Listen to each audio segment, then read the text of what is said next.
కృష్ణ సాందీపమధ్యమం ఓంకారపీఠ పర్యంతం వందే గురు పరంపరం ద్వయాత్మరహిత సిద్ధాంతం పరమ పురుష ప్రబోధక శ్రీ వివేకానంద శుభయార్య సద్గురుభ్యో నమో నమః. మనము శ్రీ శివరామ దీక్షిత అచల గురు సాంప్రదాయములో ప్రవేశించి గురుదేవుని సాక్షాత్ మంగళ విద్యా స్వరూపునిగా భావిస్తూ గురువు గారికి తను మనదన ప్రాణములు సమర్పించి జీవిత పర్యంతము గురువుకు స్థాన అంగభావ ఆత్మసేవలు చేస్తూ పరిపూర్ణ బోధలో ఉన్నటువంటి మర్మధర్మాలు తెలుసుకొని ఈ సృష్టిలో ఏ మానవుడు పొందలేనంత గొప్ప బోధ స్థితిని అనుభవిస్తున్నాము. ఇంత చక్కటి అవకాశాన్ని కలిగించిన సాంప్రదాయ గురు పరంపర గురువులందరికీ కృతజ్ఞతాపూర్వక ద్వాదశ సాష్టాంగ దండ ప్రణామములు సమర్పించుకుంటూ మనం ప్రతిరోజు ఒక అంశాన్ని తీసుకొని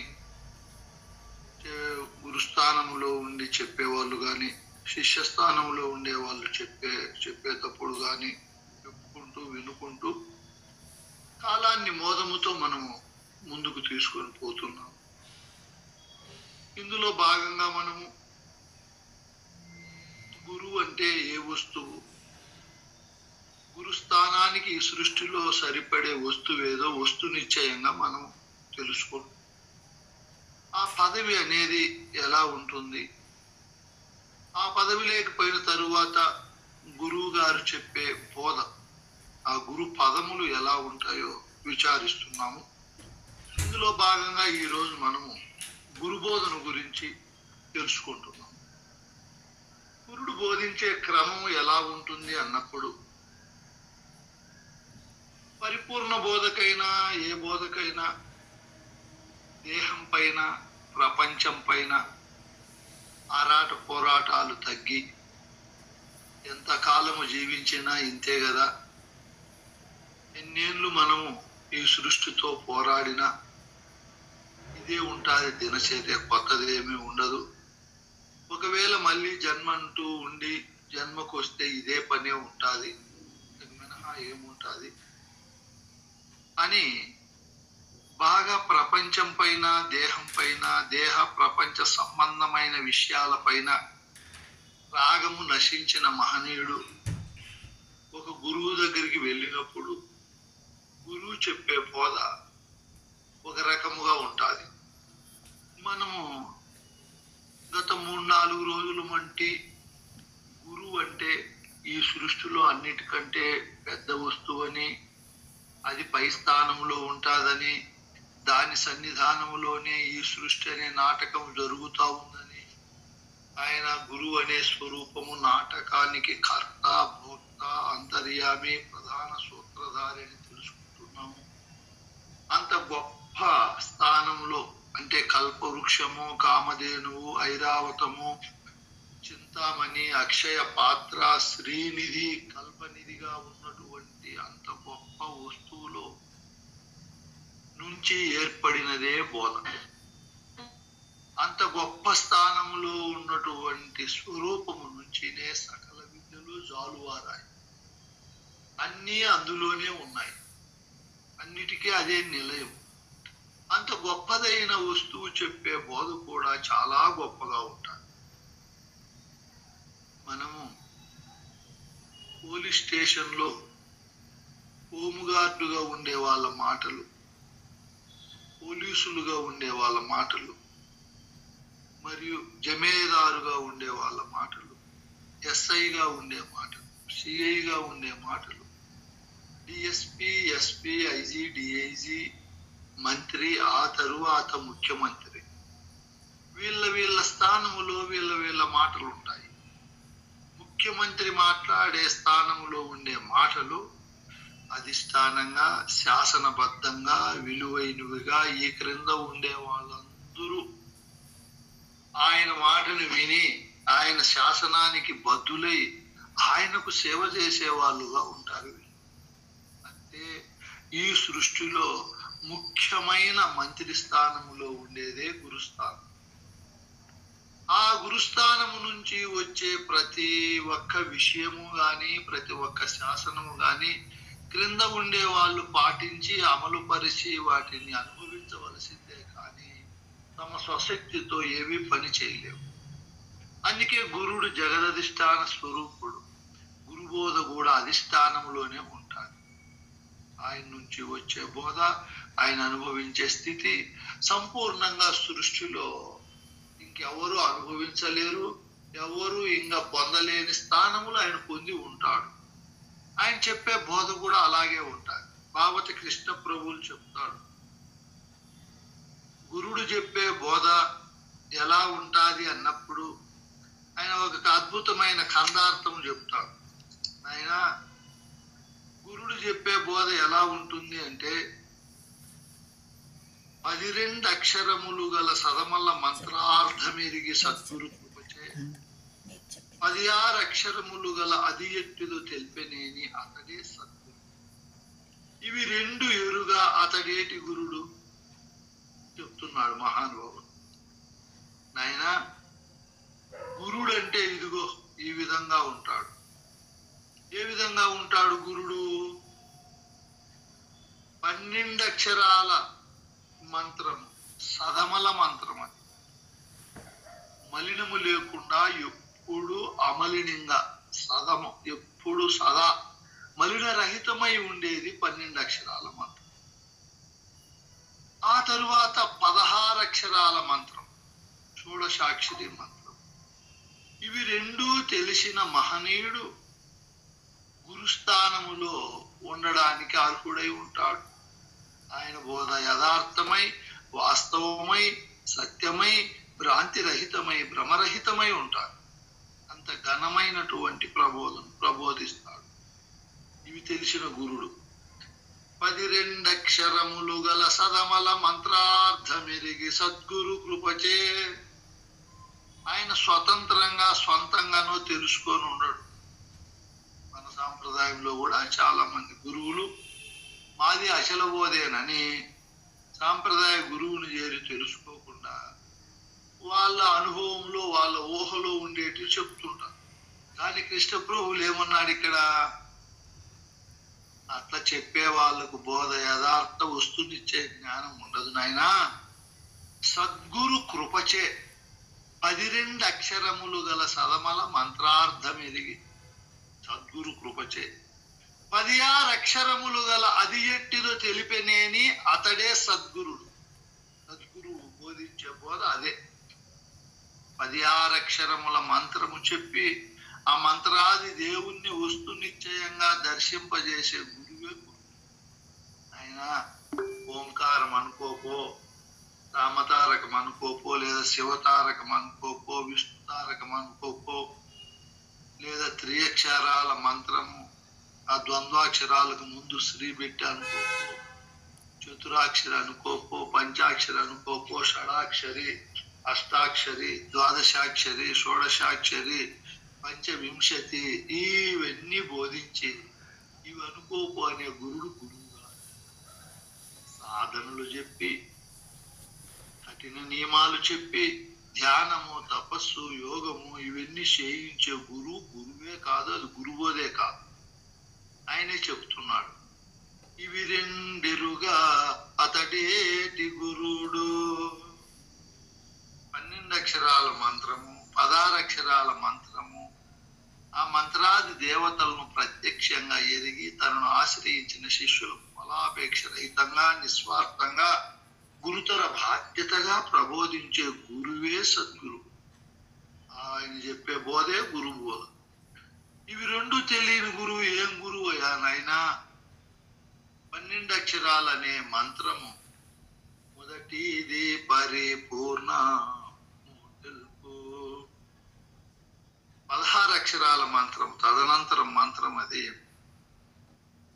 ఎరుకాను తదనంతర బోధ చేయు. ఇవి తెలిసిన నతడే సద్గురుడు. ఇవి 2 ఎరుగా అతడేటి గురుడు. ఇవి 2 తెలియని గురువు గురువు కాదు. ఆయన చెప్పే బోధ గురు బోధ కాదు. అశరీరుడు అనహంకారుడైన గురువును చేరడం అంత ఆషామాషిగా. ఎందుకంటే ఎంతో మంది గురువులు ఉన్నారు. సూచక, వాచక, బోధ, నిషిద్ధ, విహిత, కారణ, పరమ, ఇంకా ఎంతో మంది ఉన్నారు గురువు. వాళ్ళందరూ చెప్పేది గురు బోధకం. అది కూడా శిష్యుని యొక్క ఫలము అద్భుతంగా ఉండాలి, ఆయన చేసిన పుణ్యఫలం ఫలించాలి. అటువంటి మహనీయులకే సద్గురువు దొరుకుతాడు. లేకపోతే అనేక రకాల గురువుల బంధంలో వీళ్ళు బంధింపబడరు. కాబట్టి గురు బోధ అంటే ఈ బోధ చెప్పే గురువే గురువు. శిష్యుడు సామాన్యంగా 99% ఏమీ తెలియకుండానే గురువు దగ్గరికి వస్తాడు. అట్లా ఏమీ తెలియని శిష్యుడు గురువు దగ్గరికి వచ్చినప్పుడు గురువు బోధించే బోధ వేరుగా ఉండాలి. పరమాత్మ స్థానంలో ఉండి పరమాత్మకే సందేహం వచ్చినప్పుడు చెప్పే బోధ వేరుగా ఉండాలి. శిష్యుడై గురువు దగ్గర సమస్త బోధ మర్మ ధర్మాలు తెలుసుకున్న వారికి చెప్పే బోధ వేరుగా ఉండాలి. గురు బోధ అంటే అంతా ఒకే విధంగా ఉండదు. ఏమీ తెలియని శిష్యుడు గురువు దగ్గరికి వచ్చినప్పుడు బోధించే బోధ క్రమం అంతా భద్రాద్రి రామశతకంలో ఉంటుంది. అది ఒక క్రమ పద్ధతిగా ఉంటుంది. ఏమీ తెలియని శిష్యుడు గురువు దగ్గరికి వచ్చినప్పుడు గురువు గారు నాయన ఈ సృష్టి కారణ వస్తువు ఏర్పడక పూర్వము పరిపూర్ణం ఉంది నాయన.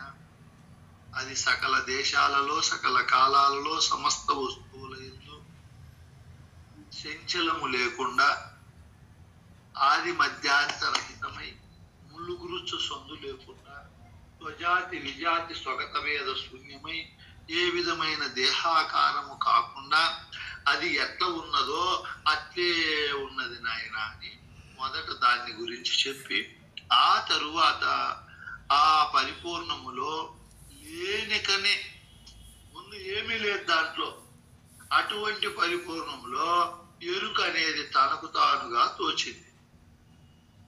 మనం నిద్రపోయినాము, ఏమీ లేదు సుషుప్తిలో. బ్రహ్మ లేడు, పిల్లలు లేదు, ఆశ్రమం లేదు, ఉద్యోగం లేదు, శిష్యులు లేదు, ఎవరు ఏమీ లేదు. అట్లా నిద్రలో కలపురుషుడు కలిగాడు. కలగనేవాడు వాడు కనపడతానే, వాడు ఏర్పడతానే, వాడు తోసినంతనే వాని ఎందున ఇంకా నానా ప్రపంచమంతా తోస్తాడు. చూడండి, ఇది ఒక ఉపమ.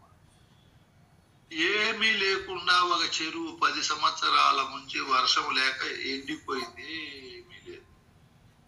ఆ సంవత్సరం బాగా వర్షాలు పడి నిండిపోయింది. 2-3 ఏళ్ళు కూడా నిండి మరోలు పోతావు. ఏమీ లేని ఆ చెరువులో మొదట ఏమీ లేని నీళ్లు వచ్చాయి. అవి వచ్చిన తరువాత అందులో ఇంకా సమస్త జీవులు ప్రాణులు ఏర్పడ్డాయి. ఎవరన్నా వదిలిపెట్టారా? ఎవరు వదిలిపెట్టరు. వాటి కర్త లేడు, వాటికి అవే వచ్చాయి. అంటే ఏమీ లేని పరిపూర్ణములో ఈ ఎరుక బ్రహ్మము తనకు తానుగా తోచి తాను ఉండేకి కావలసిన ఈ దేహం ప్రపంచము నిర్మాణం చేసుకొని వాడు వాని కథను మరిచిపోయినాడు. వాడు వచ్చిండే దారే మరిచిపోయినాడు. తాను చేసుకున్న ఈ దేహ ప్రపంచ బంధములో బందీగా ఇరుక్కున్నాడు. ముందు పరమాత్మ స్వరూపుడైన వాడు 96 తత్వాలతో ఉండే ఈ దేహం అనే యంత్రంలో బంధింపబడ్డాడు. ఎప్పుడు దేహాన్ని స్మరిస్తాడు, ఎప్పుడు దేహ చింతనే చేస్తూ దేహాన్ని ఆరోగ్యంగా ఆనందంగా ఉంచుకోవాలని చెప్పి ముసలితనం రాకుండా చేసుకోవాలని. సరే, ఇక్కడేమో బాగానే చేశాడు, బాగుంది. ఇంక ఈ దేహంలోనే ఉంటే వ్యవహారం కుదరదు కదా. ఈ దేహం ఉండేకి ప్రపంచాన్ని మళ్ళా ఏర్పాటు చేసుకున్నాడు. చూడు, పంచభూతాలతో, పర్వతాలతో, పీఠభూములతో, సముద్రాలతో, నదులతో, అనేక రకాలైనటువంటి సుందర రూపమైనటువంటి ఇవి తెలుసుకుంటే చాలని చాలా మంది అంటారు. పరిపూర్ణ బోధ అంటే అట్లా బోధ కాదు ఇది. ఇదిగో ఈ క్రమం అంతా ఉంటుంది. పరిపూర్ణ బోధ చెప్పే గురువు ఇంత క్రమ పద్ధతిలో బోధ చెప్తాడు. ఇప్పుడు సోమరితనం ఉండే గురువులు, గురుసేవ చేయని గురువులు వచ్చి ఆ బోధలన్నీ ఎందుకు మనకు దండగా, పై బోధ ఒకటి మాట్లాడుకుంటే చాలదా అంటారు. మీకు నేను ముందు చెప్పినట్లు ఆరోహణ క్రమంలో అయినా అవరోహణ క్రమంలో అయినా క్రమంగా చెప్పితేనే శిష్యులకు బోధ దృఢమవుతారు.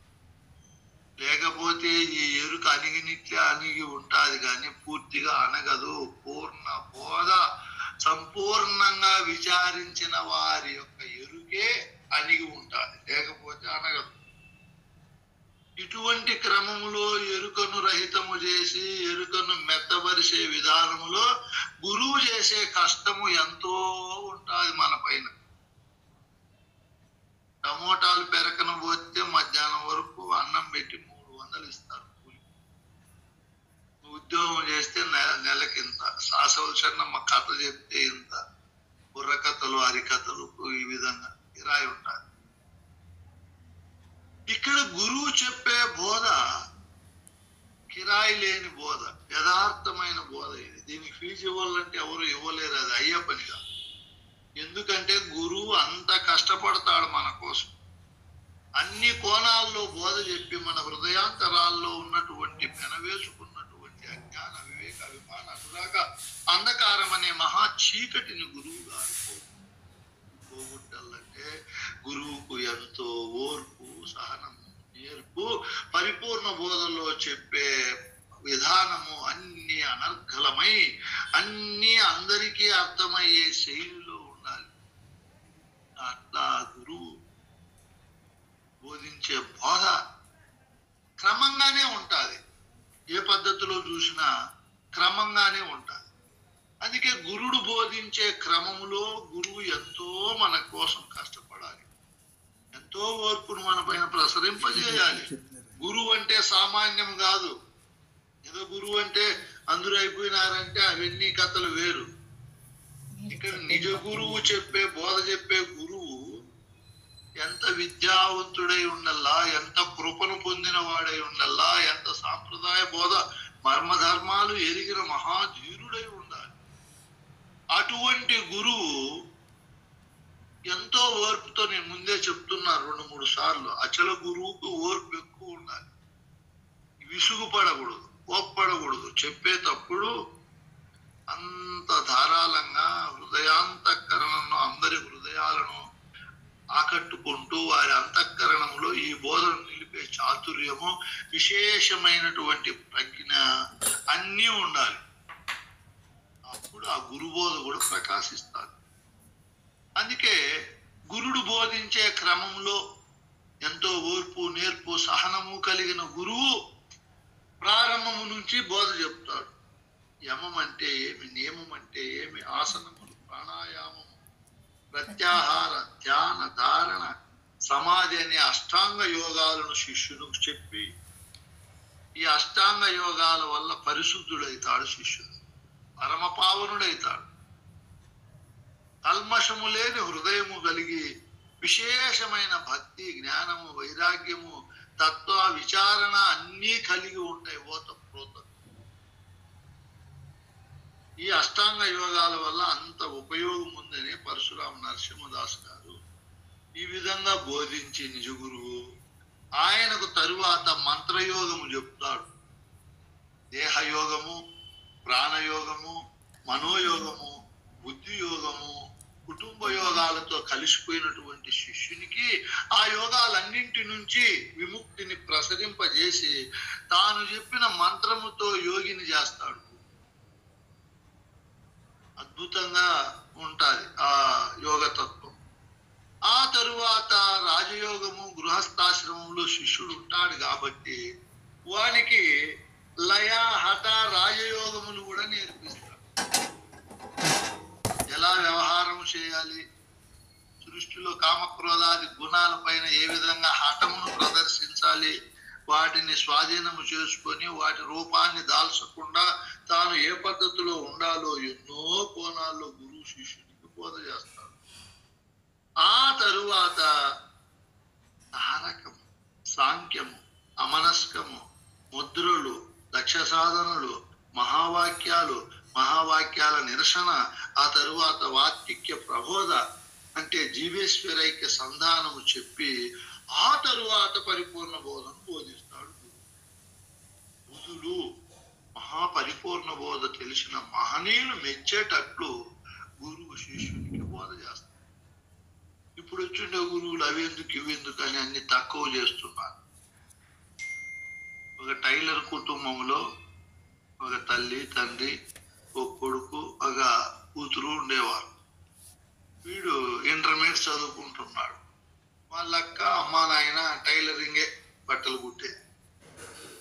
వీడు వినాయక చవితి వచ్చిందని వాళ్ళ నాన్నకు మంచి ప్యాంటు షర్టు తీసుకో, దీనికి 42 ఇంచీల ప్యాంట్ అయితే చాలు. వాళ్ళ ఆయన పొరపాటున 48 ఇంచీలు పెద్ద తెచ్చి ఇప్పుడు వేసుకుంటే పొడుగు ఎక్కువ ఉంది. ఇప్పుడు వాళ్ళ అమ్మ దగ్గర పోయి మమ్మీ ఇది ఒక 6 ఇంచీలు కత్తరిచ్చేయమ్మా. నాకు టైం ఎక్కడుంది నాయన, చాలా మంది బట్టలు ఇచ్చారు, రేపు ఇచ్చేయాల పండగకు, మీ డాడీని అడుగు పండు. వాళ్ళ ఆయన్ని అడిగితే ఆయన అట్లే చెప్పాడు, మీ అక్కని అడుగుకో, నాకు పని ఎక్కువ. వాళ్ళ అక్కని అడిగితే నా చేత కాదన్నయ్య, నా తమ్ముడు, నాకు ఎన్నో బట్టలు ఉన్నాయి, వాళ్ళకి రేపు కుట్టి ఇచ్చేయాలా, మళ్ళీ చూస్తామని ఆడ బీరువాలు పెట్టుకొని. వీడేం చేసినాడు, ఆ బీరువాలు పెట్టి ఆడుకుంటే పోయినాడు. వాళ్ళ అమ్మ నాయన వాళ్ళ అక్క ఒకేసారి ఆలోచన చేశారు, ఇంత పని చేసేది వాళ్ళ సుఖం కోసమే కదా, వాడు బాగుండేకే కదా మనం ఇంత కష్టపడి డబ్బులు సంపాదించి వాళ్ళ మీద పెట్టుబడి పెడుతున్నాము, వాడికే రేపు కొత్త ప్యాంట్ వేసుకోండి అంత కత్తరించేది అంత 5 నిమిషాలు కూడా పట్టదు కదా. ముగ్గురు ఒకేసారి అనుకున్నారు. వాళ్ళ అమ్మ పోయింది ఫస్ట్, అది తీసుకునింది, దాంట్లో 6 ఇంచీలు కత్తరించేసి కొడుకు రేపు బాగా వేసుకోవాలా, బాగుండాల పండగ. అది తండ్రి వాళ్ళ భర్త గమనించలా. మళ్ళీ కొద్దిసేపు తర్వాత ఆయన పోయినాడు, ఆ బీరువాలో ఉండే ప్యాంట్ తీసుకొని ఆయన 6 ఇంచీలు కట్ చేసేసి, వాడికి ఎంత తగ్గిపోయింది మా ప్యాంట్లో కొలత, ఆయన ఏమన్నా కట్ చేసినానేమో అడుగంటే వాళ్ళైనా కత్తరించి, మళ్ళీ వాళ్ళ అక్కన అడిగితే ఆమె కత్తరించి.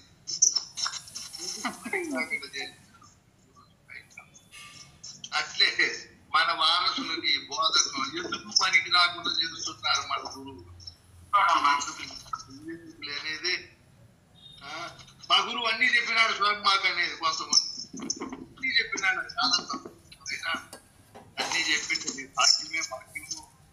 అయితే ఎరుక నిడిపించేది అని అప్పుడేమో చెప్పినాడు కానీ ఇప్పుడు గుర్తు లేదు.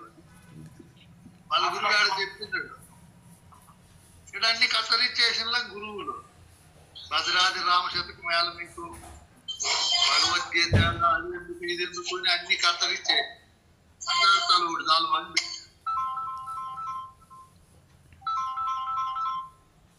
ఏం చెప్పారు పెద్దలు మనకు, మీరే చెప్పండి. ఏ బోధ ఎరగనటువంటి శిష్యునికి గురువు ఇన్ని కోణాల్లో బోధించాలి.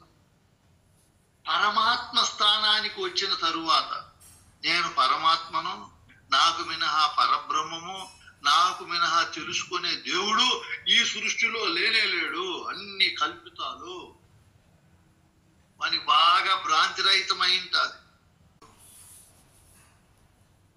ఇంకా వానికి యజ్ఞయాగాది జపతపాది క్రతువుల పైన, వేరే దేవతల పైన భ్రాంతి గాని భ్రమ గాని, వేరే దేవతలు ఏమో ఇస్తారని అడుక్కునే స్వభావం గాని, ఒక్క పొద్దులకు మరియు వాస్తు శాస్త్రాలకు, మూఢనమ్మకాలకు, మూఢ విశ్వాసాలకు వాడు ఎట్టి పరిస్థితిలో భ్రమించడు. నేను ఒక్కనే ఆశ్రమంలో ఉన్నా, ఈ బోధ ఎరక్కన ఉంటే నేను భయపడేది. బోధ తెలుసు కాబట్టి నేను పరమాత్మను, అన్నీ ఎరిగేవాడు, నేను నన్ను ఎరిగే వస్తువు ఈ సృష్టిలో ఏది లేదు అని బాగా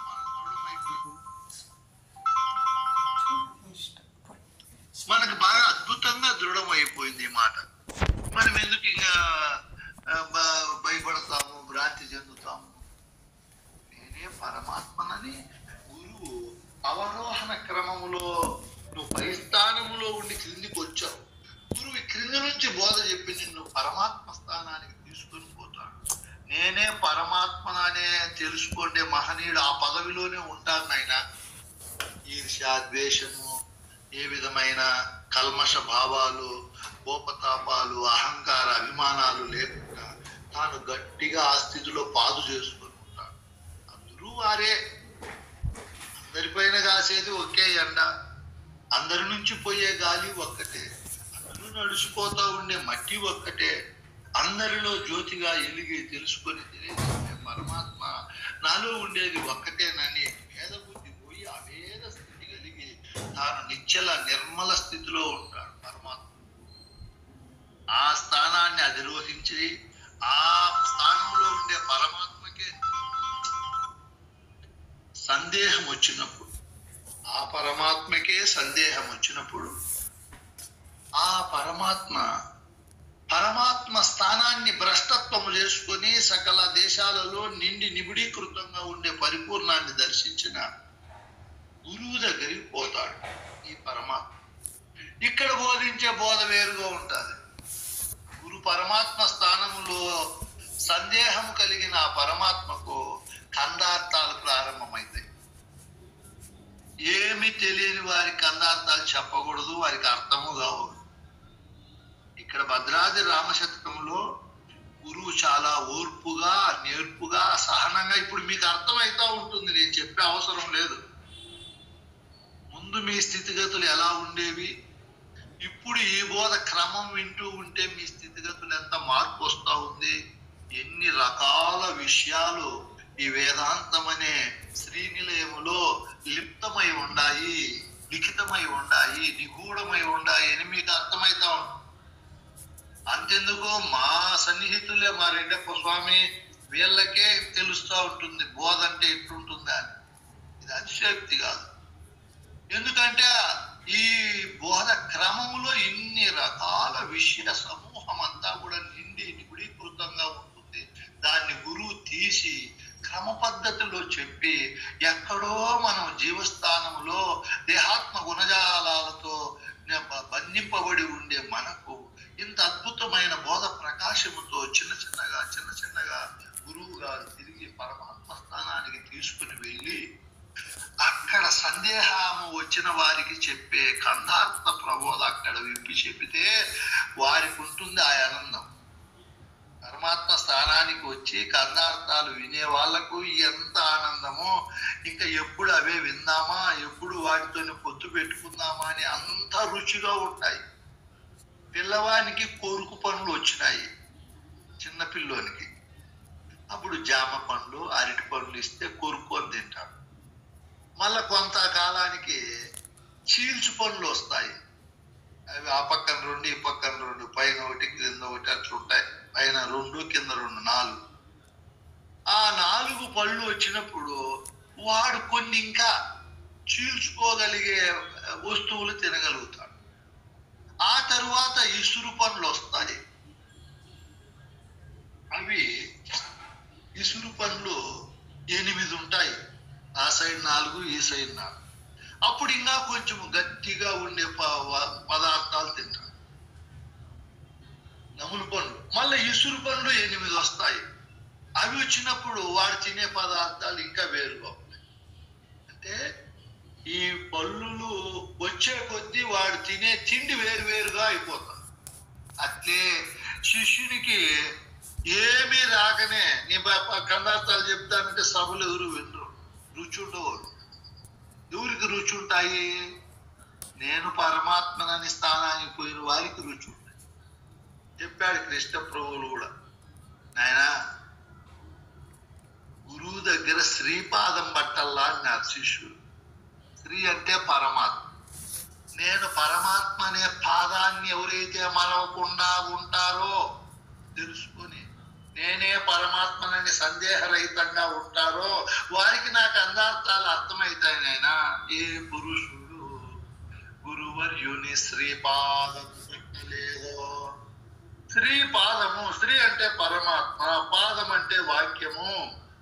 గురువు చెప్పినటువంటి నీవే పరమాత్మ అనే వాక్యాన్ని ఎవరైతే పట్టలేరో వారికి అర్థార్థాలు తెలియవు. బంధింపబడిండేది కాక అక్కడ మరి ప్రపంచ బంధములో బంధింపబడ్డాడు. నా పొలము, నా తల్లి, నా తండ్రి, నా భార్య, నా పిల్లలు, ధనకనక వస్తువాహనాలు, నా భోగ భాగ్యాలని వాటన్నింటితో బంధింపబడ్డాడు. ఇక్కడ దేహంతో బంధింపబడ్డాడు. ఎలా ప్రపంచము ఏర్పడి బంధింపబడ్డాడో, ఎలా దేహం ఏర్పడి బంధింపబడ్డాడో చెప్పేదే 45 శేషపద్యాల వరకు ఉంటుంది భద్రాద్రి రామచంద్ర. ప్రపంచం అనే బంధం ఎలా ఏర్పడ్డది? మొదట ఆకాశం, వాయు, అగ్ని, జలమి, పృథివి అనే పంచభూతాలు ఏర్పడి వాటి యందున సూక్ష్మ అధిదేవతలు ఏర్పడ్డారు. బ్రహ్మ, విష్ణు, రుద్ర, ఈశ్వర, సదాశివ. వాటికంటే కొంచెం స్థూలంగా పైనుంచి అయితే హం బీజము, యం బీజము, రం బీజము, ఓం బీజము, లం బీజము ఏర్పడ్డాయి. వాటికంటే ఇంకా కొంచెం స్థూలంగా పైనుంచి పరాశక్తి, ఆదిశక్తి, జ్ఞానశక్తి, ఇచ్ఛాశక్తి, క్రియాశక్తులు ఏర్పడ్డాయి. అలాగే పైనుంచి వాటికంటే స్థూలంగా శబ్ద, స్పర్శ, రూప, రసగంధాదులు ఏర్పడ్డాయి. వాటికంటే ఇంకా బాగా స్థూలంగా ఆకాశం, వాయువు, అగ్ని, జలము, పృథ్వీ అనే ఈ ప్రపంచము ఏర్పడ్డది. ఇవి ఏర్పడిన తరువాత అందులో ఓతప్రోతంగా ఔషధాలు, ఆహార పదార్థాలు, మొక్కలు, పశువులు, పక్షులు, క్రిమికీటకాలు, మానవులంతా ఏర్పడ్డారు. మిగతా ప్రాణులకు బోధ తెలుసుకోవాలని కోరిక ఉండదు. మనం వాడికి చెప్పినా అవి తెలుసుకొని ముక్తి మోక్ష సామ్రాజ్యాన్ని అధిరోహించలేవు. కాబట్టి వాళ్ళన్నిటికీ పక్కన పెడదాం. తెలుసుకొని తరించి మోక్ష సామ్రాజ్యాన్ని పొందేది ఒక మానవుడే. కాబట్టి ఈ మానవుడు ఈ దేహం అనే యంత్రాన్ని ఎలా తయారు చేసుకున్నాడు, ఇందులో ఎన్ని తత్వాలు ఉన్నాయి, ఏ ఏ తత్వం ఏ విధంగా పని చేస్తుంది, ఆ పని చేయడంలో ఈ దేహి అనే ఈ క్షేత్రజ్ఞుడనే గురు పరమాత్మ ఏ విధంగా విషయాలకు లోనవుతాడు, ఈ విధంగా సృష్టి విజృంభణ ఎలా ఉంటుంది, ఈ నేననే పరమాత్మ స్వరూపానికి ఎన్ని గుణాలు ఉన్నాయి, ఎన్ని రకాల ఏషణత్రయ, వాసనత్రయ, అరిషడ్వర్గాలు, అష్టమదాలు, అష్టపాజాలు, సప్తవ్యసనాలు, అనేక రకాల ఆధ్యాత్మిక, ఆదిదైవిక, ఆదిభౌతిక తాపత్రయాగ్ని చేత మానవుడు ఎలా బంధింపబడ్డాడో ఈ విధంగా బంధింపబడుతూ ముందుకు వస్తాడు. తన స్వరూపం మరిచిపోతాడు, నిజ దైవాన్ని మరిచిపోతాడు, వీటితో మమేకమవుతాడు. ఎంత మమేకమవుతాడు? 3 గుణాలతో, 3 అవస్థలతో, అవస్థల్లో ఉండే అభిమానులతో, ఆ విషయాలతో గాఢంగా ప్రేమించి బంధింపబడతాడు. చెప్పలేనంత బంధంలో పడిపోతాడు. ఒకసారి ఆలోచన చేస్తాడు, ఇంతే నా జీవితము కాదు కదా, ఈ జీవితానికి మించి, ఈ జీవితానికంటే భిన్నమైనటువంటిది ఏదో ఉంటుంది, దాన్ని తెలుసుకున్నామని సద్గురువు దగ్గరికి పోయినప్పుడు గురువు గారు ఇక్కడి నుంచి బాధ ప్రారంభమై చేస్తాడు. వాడు పైన నుంచి అట్లా కిందికి వచ్చినాడు, కింది నుంచి ఇప్పుడు పైకి తీసుకొని పోతాడు గురువు. వాడు కిందికి వచ్చి బంధింపబడ్డాడు అనేక రకాల బంధాలలో. వారి భావం అంతా క్రిందనే ఉంది. బెంగళూరు ఏరియాలో శిష్యులకు యోగ మార్గం చెప్తాడు.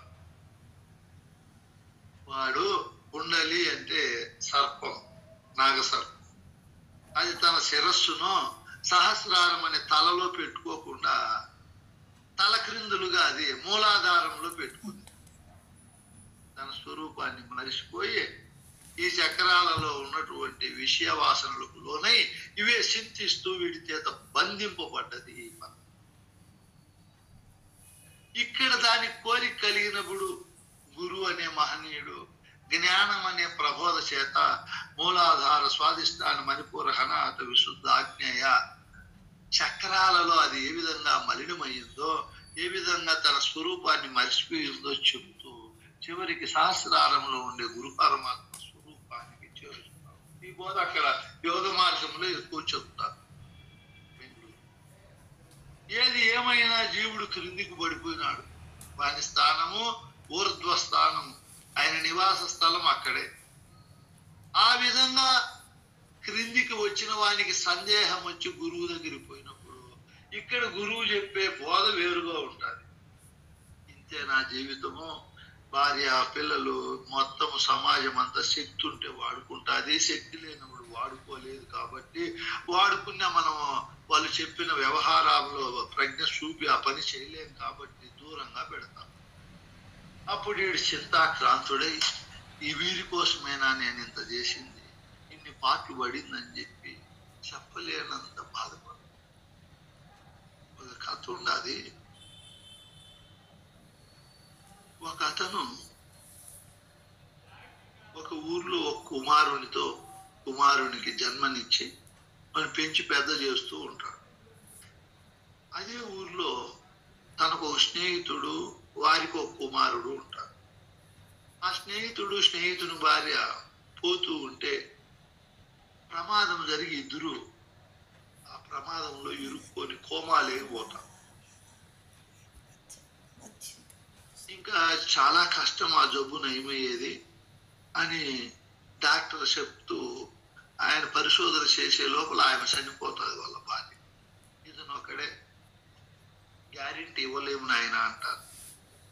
నేను చనిపోయేది ఖాయమే కదా అని తనకున్నటువంటి కుమారుని, తన దగ్గర ఉన్నటువంటి సంపదను అంతా తీసి ఆ స్నేహితునికి ఇచ్చి, నా కుమారుని పెంచి పెద్ద చేయకపోయినా ఈ ఆస్తి అంతా నువ్వే తీసుకొని బాగా చదివించు అంటాడు. వీడు తన కుమారుడు ఉన్నాడు ఆల్రెడీగా, ఇప్పుడు ఈ పిల్లవాడు ఉన్నాడు. ఆయన పెద్ద మొత్తం ఇచ్చాడు స్నేహితుడు. వీడేం చేస్తాడు, ఈ పిల్లవాని, తన స్నేహితుని పిల్లవాని పైన మమకారము అభిమానం తగ్గించి తన సొంత కొడుకు పైన ఎంతో మమకారం అభిమానం పెట్టుకొని చాలా డబ్బు ఖర్చు పెట్టి చదివిస్తాడు. వాడు కలెక్టర్ అవుతాడు. ఈ పిల్లవాడు ఇంట్లో పనులు అవి ఇవి చేసుకుంటూ తమ్ముడు చదువుకుంటే చాలని ఇతడు ఉంటాడు. ఇప్పుడు కలెక్టర్ అయిన తర్వాత ఒక ధనవంతులైన అమ్మాయిని ప్రేమిస్తాడు. పెళ్లికి వెళ్ళి పిలుస్తాడు. సరే అని పోతారు. పోతే వాడు ఆ పెళ్లిలో పెద్ద మర్యాద చేయడు. తల్లిదండ్రులు నిరక్షరాస్యులు, అనాగరికులు అని పట్టించుకోడు. పెళ్ళైన తర్వాత మీ ఇంట్లో ఉంటామంటాడు. వాళ్ళు వద్దు, మీరు ఇక్కడ పనికిరారు, మీరు పల్లికే పోండి. వీళ్ళు ఆ పల్లికి పోయే లోపల భూకంపం వచ్చి మొత్తం స్పాయిల్ అయిపోతుంది ఆ ఊరు. మళ్ళీ వస్తాడు, జరిగిందే చెప్తాడు. మా దగ్గర మీరు పనికిరారు. ఆయన భార్య పెద్ద కోటీశ్వరులు వాళ్ళందరూ. ఈయనకు హంగువారు బాటాలు ఉన్నాయి. ఈయనకా నాగరికత తెలియదు. ఫలానా కలెక్టర్ తండ్రి అంటే నామోషని ఇంటికి రానివాడు.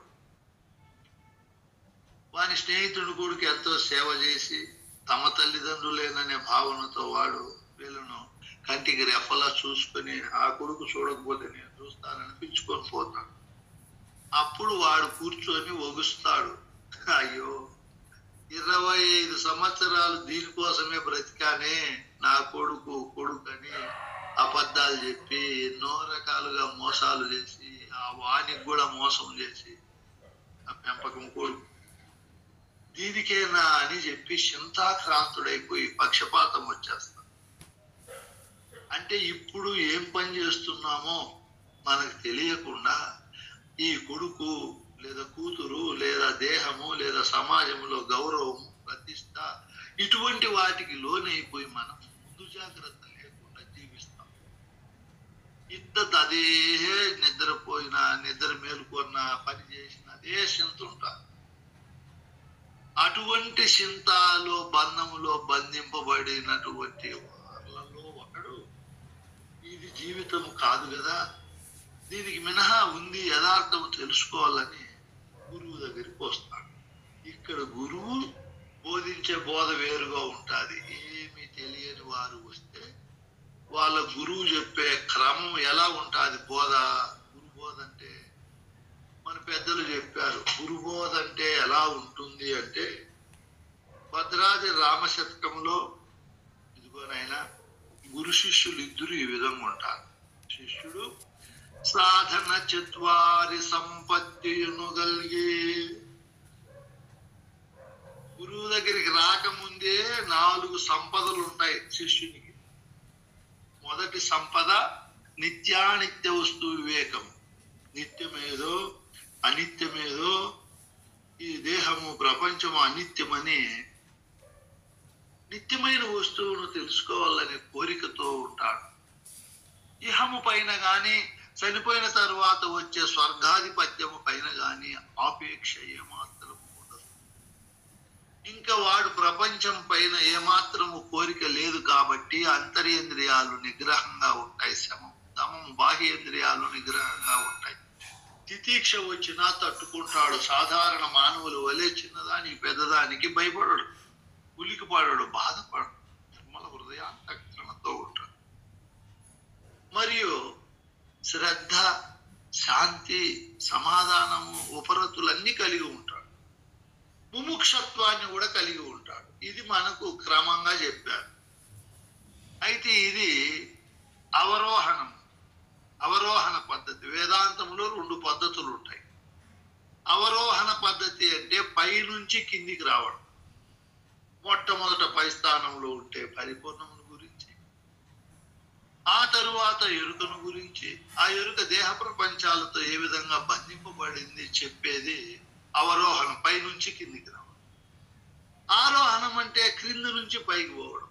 ముందు ఈ దేహము, ఇది ఏ విధంగా దేహం ఏర్పడింది, ఇందులో జీవుడు అనే పరమాత్మ ఏ విధంగా ఉంటాడు, ఈయన ఉంటూ ఈ దేహాన్ని ఏ విధంగా వాడుకుంటున్నాడు, ఎన్ని రకాల దేహ రుగ్మతలకు కారకుడై ఉన్నాడు, అలాగే ప్రపంచం అనే బంధములో తల్లి, తండ్రి, భార్య, పిల్లలు, ఇటువంటి వాటిలో ఏ విధంగా బంధింపబడ్డాడు, ఈ బంధము నుంచి విడుదల కావాలి అనేది మొట్టమొదట ఆరోహణం. అంటే తక్కువ నుంచి ఎక్కువ పోవడం. అవరోహణం అంటే ఎక్కువ నుంచి తక్కకు రావడం. ఇప్పుడు మన భద్రాద్రి రామశతకంలో ఆరోహణ క్రమంలో ఉంది బోధ. ఇప్పుడు ఇక్కడ నుంచి ప్రారంభమైంది. మానవుడు ఏ విధంగా దేహాత్మ బుద్ధితో ఉన్నాడు, దేహాత్మ బుద్ధితో ఉన్నప్పుడు ఏ విధంగా దేహ జీవ లక్షణాలతో మమేకమై ఉన్నాడు, ఇవి తట్టుకోలేక వీటి నుంచి విడుదల కావాలని కోరిక కలిగినప్పుడు గురువు దగ్గరికి పోయినప్పుడు గురువు బోధించే బోధ చాలా అద్భుతంగా ఉంది. అందుకే ఈ బోధ తెలుసుకోవాలంటే శిష్యునికి సాధన చతుష్టయ సంపదలు ఉండాలా. ఈ బోధ చెప్పే గురువు పరిపూర్ణుడై ఉండాలి. ఆయన ఎరగనటువంటిది ఏమీ ఉండదు. అదే గురు బోధ. అన్ని ఎరిగిన వాడై ఉంటాడు. సమస్త సృష్టిలో ఆయనకు తెలియనిదంటూ ఏది ఉండదు. అట్లా అన్ని రకాల సామర్థ్యాలు కలిగి అన్ని రకాల బోధలు తెలుసుకున్నటువంటి మహనీయుడే పరిపూర్ణుడు అంటారు. పరిపూర్ణము అనరు. గురువునైనా సరే ఇంకా ఎవరినైనా సరే పరిపూర్ణమని అనరాదు. ఏ వ్యక్తికి ఆపాదించకూడదు ఆ పేరు. పరిపూర్ణం అనేది ఎవరికి సంబంధించి ఉండదు. పరిపూర్ణము అన్నిటికీ అన్ని అవధులను దాటి ఉండేది. అన్ని లక్షణాలకు విలక్షణంగా ఉండేది. పరిపూర్ణుడు వేరు, పరిపూర్ణము వేరు. పరిపూర్ణుడు అంటే అన్ని తెలిసినవాడు. ఇట్లా దగ్గరికి శిష్యుడు పోయినప్పుడు ఆ శిష్యునికి గురువు గారు త్రివిధ దీక్షలు ఇచ్చి మొట్టమొదట స్వరూపమేమో తెలియజేసి తలపైన చేయి పెట్టి తన మనస్సులో సంకల్పించుకొని శిష్యునికి ఉపదేశం ఇచ్చేటప్పుడు గురువు శిష్యుని తలపైన చేయి పెట్టి తన భావంలో సంకల్పిస్తాడు. ఆ సంకల్పము ఏ విధంగా తాబేలు సంకల్పం ఫలిస్తాదో గురువు సంకల్పం కూడా ఫలిస్తుంది. ఇట్లా గురువు తన శిష్యుని పైన అమృత వాత్సల్య దృష్టిని ప్రసరింప చేస్తూ ఇక్కడి నుంచి గురువు బోధించే బోధ క్రమం వేరుగా ఉంటుంది. గురుడు బోధించే బోధ ఎలా ఉంటుంది అన్నప్పుడు అదే భద్రాద్రి రామశతకంలో చెప్తారు. ఏమీ తెలియదు, వచ్చాడు. అటువంటి శిష్యునికి యమము, నియమమాసనములు, ప్రాణాయామమల ప్రత్యాహార మంచితముగా ధ్యాన ధారణ సమధ్యష్టాంగయుత మంత్రయోగము లయహఠయోగములు రాజయోగంబు తారకము సాంఖ్య మనస్కములు ముద్రలు లక్ష్య సాధనలు పరతత్వమస్యాది వాక్యములు జీవేశ్వరైక్య సంధానము రాజితముగా శిష్యునకు మూర్తి స్థిరము పూర్ణ భావంబు బోధించు బుధులు మెచ్చ. చూసుకున్న వారికి చెప్పేదే కందార్థాల బోధ. ఆ బోధ ఎలా ఉంటుంది? కందార్థాల ప్రబోధ ఓర్పుగా చెప్పారు మన పెద్దలు. కందార్థాల ప్రబోధ ఎలా ఉంటుంది అంటే, నాయన శిష్య, ఆయన అద్భుతంగా చెప్తున్నాడు. ఏమని చెప్తున్నాడు? ఉప్పెన చే చెడు తరువు ఒకప్పుడు విత్తనము పుచ్చు, ఆరింటికి తిప్పలు తప్పవు, ధరయే తిప్పలు తానిరుగదిట్లు తెలుసు కాదు బయలు లట్టెరుగోయి. గొప్పైన గురు బోధ చొప్పున ఎరిగి తిప్పాలు గల వాటిని తప్ప తీసితే చాలు తెలుసు కాదు బయలు లట్లెరుగోయి. ఇక్కడ నేనే పరమాత్మను అనే స్థానానికి వచ్చి దేహము ప్రపంచము జడము మిథ్య అనుకున్న వారికి గురువు చెప్పే బోధ ఎట్లా ఉంటుంది కందార్థాల్లో? బిడ్డ, ఈ శరీరము అనే దాన్ని, ఈ తనువును ఒక చెట్టుగా చెప్పాడు. ఈ కందార్థం వృక్షముగా చెప్పాడు. వృక్షం అనేది ఉప్పెనచే చెడు అంటే నాశనం అయిపోతారు. చెట్టు ఉప్పెన వచ్చింది, గాలి వాన భయంకరంగా వచ్చింది. ఎంత చెట్టు అయినా సరే కూకుడు వేలతో పడిపోతుంది. ఎందుకు పడిపోతుంది? గాలి వాన బాగా వచ్చినప్పుడు అమ్మ చెట్టు చెప్పండి. ఒకే గాలి వచ్చినా పడిపోదు, ఎంత గాలి వచ్చినా చెట్టు.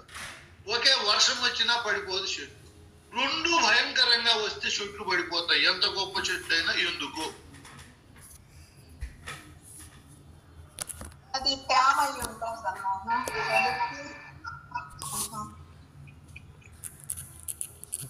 ఇవన్నీ గురువు చెప్పడం, నేనే స్వతహాగా చెప్పాలి. ఇవి ఎందుకు పడిపోతాయి అంటే టైం అయిపోతాను, నేనే చెప్తాను. భయంకరమైన వర్షం వచ్చింది, 20 సెంటీమీటర్లు వర్షం వచ్చింది. చెట్టు ఏర్లు, ఆ మట్టి అంతా మెత్తగా తడిసిపోయింది. మట్టి తేమతో ఉన్నప్పుడు బలం ఉండదు మట్టికి, తేమ లేకుండా ఉన్నప్పుడు మట్టికి బలం ఉంటుంది, గట్టితనం ఉంటుంది.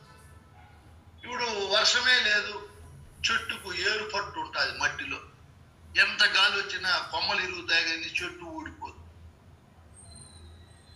ఇంకా ఎంతో వర్షం పడిపోయింది, ఎప్పుడు పడినంత వర్షం, గాలి లేదు, చెట్టు అప్పుడు పడిపోదు. భయంకరమైన వర్షం వచ్చి భూమి అంతా చాలా మెత్తగా అయిపోయింది. అప్పుడు గాలి వచ్చింది, చెట్టు నిలబడదు.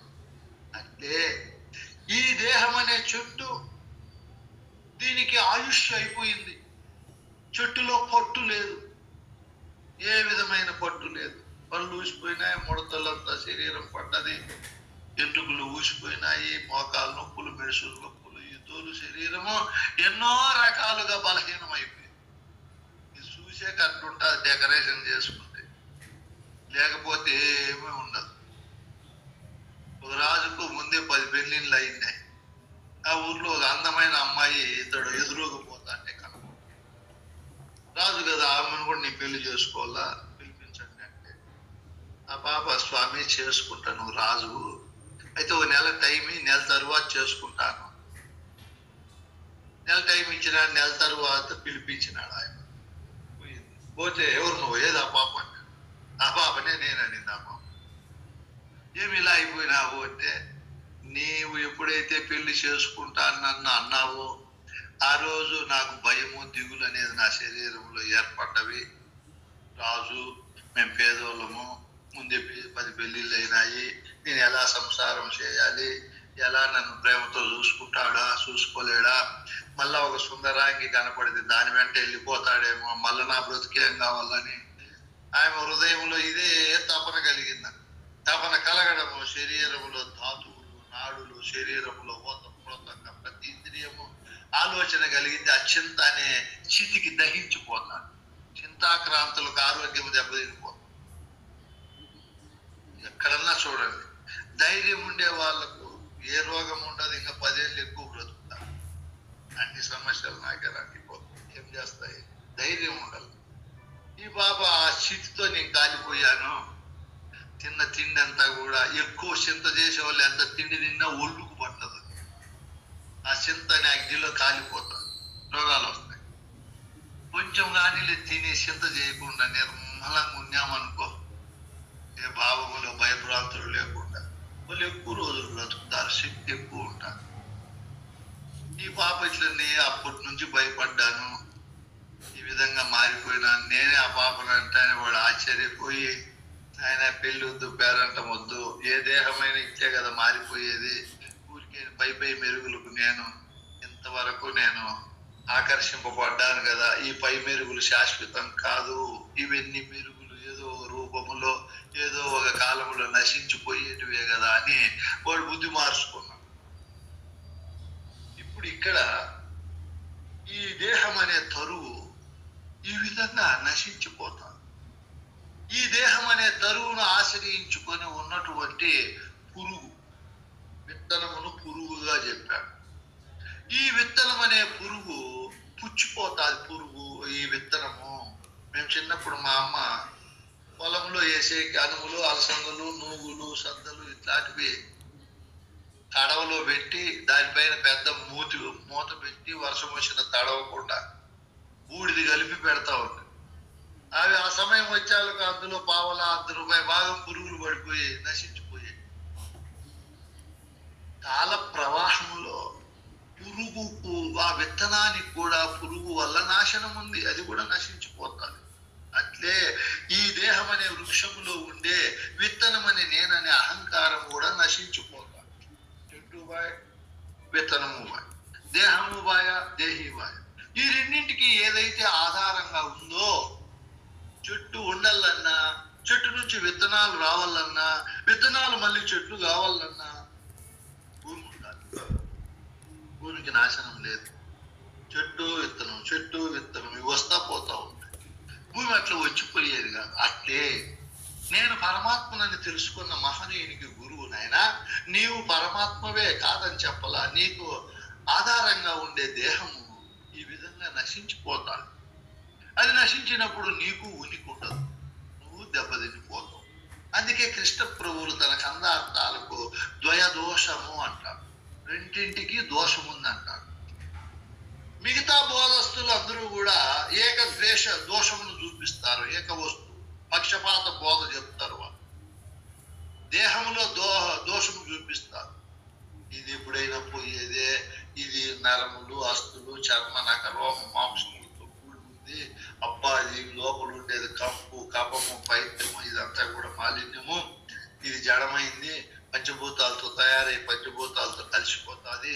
దీన్ని ఆశ్రయించి, దీన్ని నడిపించి ఏ వస్తువు అయితే ప్రకాశిస్తా ఉందో పరమాత్మ, దానికి సావు లేదు, పుట్టుక లేదు, అది చైతన్యం, అది ఎక్కడికి నశించే వస్తువు కాదు ఎప్పటికీ అని చెప్తుంది.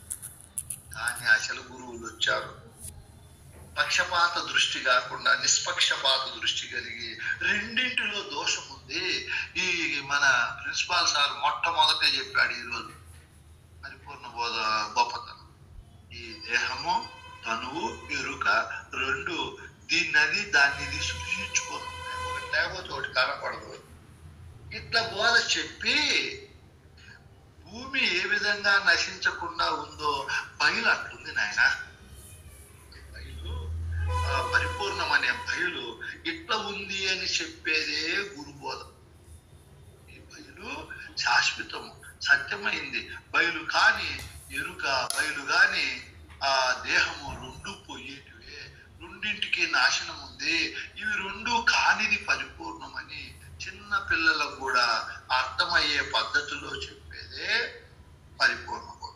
ఈ పరిపూర్ణ బోధ విశిష్టత ఎలా ఉంటుంది చెప్తాడు కృష్ణ ప్రభువులు. పరమాత్మ స్థానానికి వచ్చిన వారికి నాయన చూపరానిది చూపించితి, దాన్ని చూసినవు గదా,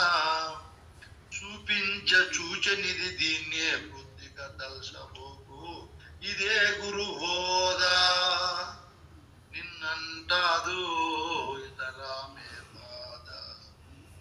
నా పాప నాకు నా చిన్ని నాయన్న, నా పిన్ని దానమా నా రత్నముల కొండ, ఇదే గురు బోధ నిన్నంటాదు ఇతరామే బాధ. గురుబోధ అంటే ఈయన చెప్తున్నాడు అసలైన మాట. బిడ్డ కుమారా చూపించా. ఎవరికి చూపించేది? గురువాక్యం పైన నమ్మకం కలిగి ఒక్క భ్రాంతిని కూడా లేకుండా చేసుకోవాలి అని గురువు చెప్పే బోధను వెంటనే అర్థము చేసుకొని సమస్త భ్రాంతుల నుంచి విడువబడే వారికి చెప్పేదే పరిపూర్ణ బోధ, చూపించే బోధ. చూపరానిది ఎవరికి చూపరానిది? మా మతమే గొప్ప, మా మతాది దేవుడే గొప్ప అంటే మతాంతర భ్రాంతి ఉండే వాళ్లకు చూపరానిది పరిపూర్ణం. గురువు చెప్పింది అర్థం చేసుకోకుండా ఎదురుబడి వాదించే వాళ్లకు చెప్పకూడదు. స్త్రీల భ్రాంతి ఉండే వారికి గురువే చెప్పకూడదు. అలాగే గురు సేవ చేయని వారికి చెప్పకూడదు. చూపరానిది అంటే తెలపరానిది వీరికి. ద్వైత భ్రాంతి ఉండే వాళ్ళకు, అద్వైత భ్రాంతి ఉండే వాళ్ళకు, విశిష్టాద్వైత భ్రాంతి ఉండే వాళ్ళకు చెప్పకూడదు. మనకంటే దేవుడు పరోక్షంగా ఎక్కడో ఉండాడనే వాళ్ళకు అసలే చెప్పకూడదు. శ్రవణ భ్రాంతి, మనన భ్రాంతి, నిధి భ్రాంతి, ధ్యాస భ్రాంతి ఉండే వాళ్ళకి అసలు చెప్పకూడదు. పరిపూర్ణ నేను పరిపూర్ణం కావాలి అని కోరుకుండే వాళ్ళకి చెప్పకూడదు. నేను పరిపూర్ణం అయితిని అని చెప్పే వాళ్ళకు చెప్పకూడదు. వాళ్ళకి చెప్పిన పట్టదు, వేస్ట్. చూడు, ఇటువంటి వారికి అందరికీ చెప్పకూడదు అంటున్నాడు మహానుభావుడు. అట్లా చెప్పరాని బోధన నీకు చెప్పాను బిడ్డ, చెప్పాను. పరిపూర్ణాన్ని చూపించాను, ఎరుకను గురించి తెలియజేశాను. చూడు, చూపించిన దాన్ని నువ్వు దాన్ని చూసినవు కదా. ఎవరికి చూపించాలనో ఎవరికి చూపించరాదో నేను బాగా నిర్ణయం చేసుకొని నువ్వు పూర్ణాధికారివని నీకు చూపించాను పరిపూర్ణాన్ని. నువ్వు దాన్ని చూసినవు కదా, అది ఎప్పటికీ ఉంటుందని త్రికాల భేద్య బాధితము లేకుండా నిన్ను నిపుణీకృతంగా సర్వత్రా ఉన్నదని నువ్వు తెలుసుకున్నావు కదా నాయనా. ఇది రెండో పని చెప్తున్నాడు. నాలో ఉండి ఏదైతే చూపిస్తా ఉందో ఏదైతే చూపిస్తా ఉందో, ఏదైతే చూసేనే, ఏదైతే చూస్తా ఉందో నీలో ఉండి, చూపించేది ఎరికే, చూసేది ఎరికే, దీన్ని వృద్ధిగా తలసబోకు. ఇదే సత్యము, అచలము, పరిపూర్ణమని తిక్క మాటలు తలసద్దు బిడ్డ. నువ్వు ఇది లేని వస్తువు, దీన్ని వృద్ధిగా తలసపోకు అంటే ఇది బయలవుతుందనో పరిపూర్ణమవుతుందనో ఇది సర్వత్రా అచలంగా ఉంటుందని అనుకోవద్దు బిడ్డ. ఇది లేనిదే. తలసద్దు అంటే ఇది అసత్య వస్తువుని. ఉన్న వస్తువును తలుసుకో, లేకుండా పోయే వస్తువుని ఎందుకయ్యా తలుస్తావో? తలసద్దు. ఇదే గురుబోధ. గురుబోధ అంటే ఇదే, ఇంకేది కాదు. నిన్ను రహితము చేసేది భస్మాసుర న్యాయం. తనను తాను రహితము చేసుకునేదే పరిపూర్ణ బోధ. భార్య, పిల్లలు, ధనము, ధాన్యము, దేహము, మాయ అని చెప్పేది కాదు పరిపూర్ణ బోధ. అట్లా చెప్తే తప్పు. మన అచల గురువులే ఎంతో మంది తత్వాలు రాస్తున్నారు. ఈ దేహమే ఎరుక, ప్రపంచమే ఎరుక, ఇది మాయ అని. అది తెలియ చెప్పే మాటలు. నేననేదే పెనుమాయ, దాన్ని తీసేసేదే అచల బోధ. నిన్నంటాదు ఇతరామే బాధ. ఇంకా ఏ బాధ ఉండదంట చూడు మరి. ప్రకారము నేను రహితము చేసుకున్న వారికి ఏ బాధ ఉండదంట. నిజమేనా నాయన? ఏ బాధ లేదంటున్నారు. ఎలా బాధ లేదు? ఇదంతా ఒట్టిదని తెలుసుకున్నాడు కాబట్టి ఇంకా ఎందుకు నీకు ఏ బాధ ఉండదు అంటున్నాడు. ఏ వస్తువు అయితే బాధపడుతుందో, ఏ వస్తువు అయితే దుఃఖపడుతుందో, ఏ వస్తువు అయితే సందేహపడుతుందో, సంశయపడుతుందో ఆ వస్తువును మొదట తలసద్దు అన్నాడు. అదే ఎరుక. ఆ వస్తువు అన్ని కోరికలకు, అన్ని రకాల సందేహాలకు నిలయమై ఉంటుంది. ఆ వస్తువునే ఇంకా తలసద్దు, తీసేసుకో, నిర్మలంగా లేని స్థితిలో ఉంటూ మరుపు, సమాధి, మూర్ఛ, నిద్ర, మరణం అనే 5 అవస్థల్లో ఎవరు లేరు? నేననేది లేదు. ఎనక లేదు, వస్తువు లేదు. భ్రమపడే వస్తువు లేదు, అభిమానపడే వస్తువు లేదు.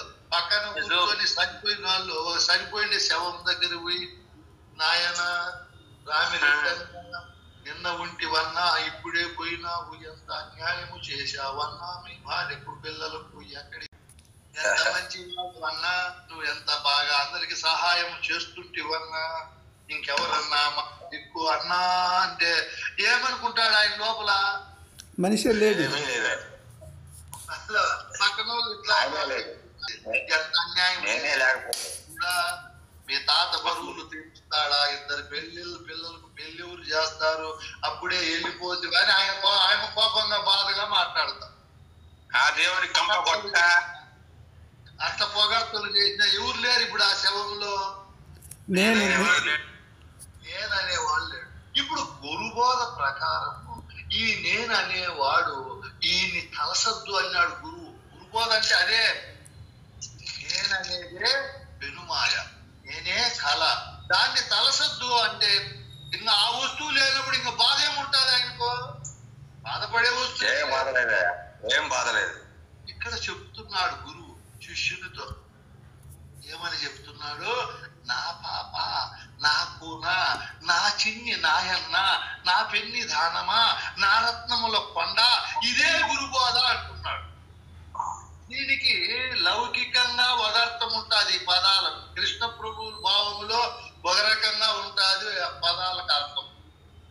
ఇప్పుడు ఎప్పుడన్నా మీరు ఈ క్రమంలో 4-5 రోజుల తర్వాత ఈ పదాలకు అర్థం అడగండి, చెప్తాను. ఇప్పుడు ఎక్కువ సమయం అయిపోయింది కాబట్టి మీరు ఎప్పుడన్నా ఇది మనసుకు పెట్టుకొని అడగండి. గురుబోధ అంటే ఇది ఇలా ఉంటుంది. గురుడు ఈ గురుబోధ అంటే ఎలా ఉంటుంది ఆయన చెప్తున్నాడు. గురుడు గురుబోధ శిష్యునికి ఎదిగించడి వేళ, శిష్యుడు ఎదిగిడి వేళ గురు వైశాల కర్పూరము వలె వెలిగి అవల పొడజోపరోయి, అట్లనే నీవిక్కడ తెలియమోయి. పరిపూర్ణ మెరుకాల నిరిగి ఆ మీదట ఎరుకాను విడా చూటే గురుబోధం చెరుగుమో పడజోపరోయి, అట్లనే నీవిక్కడ తెలియమోయి. ఇప్పుడు ఇక్కడ కూడా చెప్తున్నాడు గురుబోధ అంటే ఏమంటే పరిపూర్ణమును ఎరుకను ఎరిగి వాళ్ళకు కూడా అర్థమయ్యేడుగా చెప్తున్నాడు. కొంతమంది మందబుద్ధి పరులు, ప్రజ్ఞావంత ప్రజ్ఞ లేని దద్దములు, గురు కృపా కటాక్షహీనులు, అల్ప గురు పరాయణులు ఏమంటున్నారు? ఎరుక పరిపూర్ణం అయిపోతుంది అంటున్నారు. ఈ వర్గం ఎక్కువ ఉంది మన బోధలో. ఈడేమంటున్నాడు? గురుబోధ అంటే ఏమంటున్నాడు? పరిపూర్ణ మెరుకాల నెరిగి యా మీదట ఎరుకను బయలు చేయడం అంటున్నారా? ఎరుకను విడచుటే అంటున్నారా? విడుచుట అంటే లేని వస్తువు, ఇది కల్పితము, ఇది దేహం అనే ఆవరణ ఉంటేనే ఉంటాది, ఇదే పెనుమాయ, ఇదే పెద్ద మిథ్య, ఇదే పెద్ద కళ, ఇదే నైనా అని ఇంత విడుచు విడుచు విడుచు అంటే కలుపుతాను. గురుబోధ అంటే ఈ విధంగా పరిపూర్ణ మెరుకాలని ఆ మీదట ఎరుకాను విడుచుటే గురుబోధ. ఈ గురుబోధను భాగవత కృష్ణ ప్రభువులు ఈ 3 విషయాలపైన అద్భుతంగా బోధ చెప్పాడు. కందార్థం ఇది గురుబోధ. ఈ గురుబోధ ఎరిగిన తరువాత ప్రబోధించేదే దీక్షితీయం. ఏ బోధ ఎరిగిన తరువాత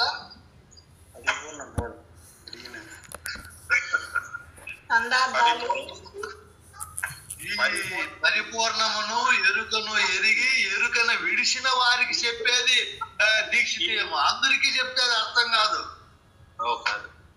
గురుబోధ ఎరిగిన వారికి, గురుపదేశం పొందిన వారికి నా పుస్తకము రత్నముల వంటిది, మాణిక్యముల వంటిది, అద్భుతమైన విలువైన మాటలు, మేటి అయిన మాటలు, సూటైన మాటలతో హృదయాన్ని రంజింపజేస్తాది అంటాడు దీక్షితులు తన పుస్తకం.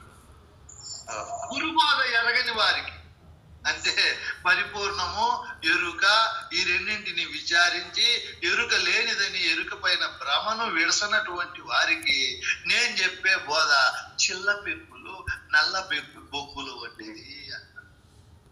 చిల్ల పెంకులు కొండ పైలిపోయినాయి, ఆ పెంకులు ఎవరన్నా ఎత్తిపి దాచుకుంటారా? అడవి అంతా కాలిపి బొగ్గులు ఉన్నాయి, ఈ బొగ్గులు ఎత్తిపి ఎవరు దాచుకుంటారు? విలువలేవు అవి. అట్లే ఈ బోధ కూడా దీక్షితేమో ఇలా ఉండాలి. ఈ పదిరాజ రామశతకం ఇవి గురుబోధ అంటే ఈ పద్ధతిలో. ఏమీ తెలియని మహనీయుడు గురువు దగ్గరికి పోతే గురు బోధ, గురువు అన్ని కోణాల్లో చెప్పి ఉద్దండ పండితునిగా శిష్యుని తయారు చేసి ఏ సృష్టిలో ఏ విధమైనటువంటి భావము తన దగ్గరికి రానికుండా అష్టదిగ్బంధన చేసేదే గురువు. ఏమి దిగ్బంధన? అష్టదిగ్బంధన చేస్తారు. రాజులకు కొంతమందికి తెలిసిందా? శత్రు సైనికులు ఎంత బలమైన వారైనా కూడా తమ రాజ్యములోకి రాకుండా అష్టదిగ్బంధన చేస్తారు. అష్టదిగ్బంధన రాజ్యాల్లోకి ఎంత బలమైన రాజులు కూడా రాలేదు. గురువు బోధ శిష్యులకు అష్టదిగ్బంధన చేస్తాడు.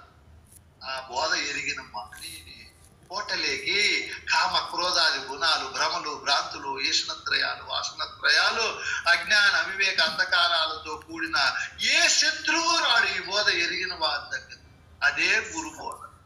గురుబోధ అంటే సమస్య కాదు. గురుబోధ ఎరిగిన మహనీయులకు, అర్థమైన మహనీయులకు ఆ బోధ రక్షణ కవచంగా ఉంటుంది. ఇజ్రాయెల్కు ఉంది రక్షణ కవచం, ఏమో డోమ్ అంటారు. వేరే శత్రువులు ఏ విమానాలు వచ్చినా, బాంబులు తెచ్చినా అది వాళ్ళ దేశంలోకి రాకముందే పేల్చేస్తుంది. అట్లా సిస్టమ్ పెట్టుకున్నారు. ప్రపంచంలో ఏ దేశానికి లేదు. ప్రపంచంలో ఏ మానవునికి బోధించలేని ఈ రక్షణ కవచం అనే బోధ పరిపూర్ణ బోధ రీత్యా పరిపూర్ణ బోధ చెప్పే గురువు పరిపూర్ణ బోధను బోధించి దిగ్బంధన చేస్తాడంట. మనమంతా కూడా అష్ట దిగ్బంధము ఈ బోధ రీత్యా పొంది నేననే ఈ మహా భయంకరమైనటువంటి బాధలకు నిలయమైన వస్తువులోకి ఏది రాకుండా చివరికి ఈ వస్తువునే రైతము చేసుకొని నిర్మలాంతఃకరణతో గురువాక్య పరిపాలనతో శేష జీవితము హాయిగా ఆనందంగా అలా అలా అలా అలా కొనసాగించుకుంటూ ముందుకు పోవాలని, పోతామని అటువంటి ధీరత్వాన్ని, వీరత్వాన్ని, శూరత్వాన్ని, నిశ్చల ధైర్య, నిశ్చల బుద్ధిని ప్రసాదిస్తాడని కోరు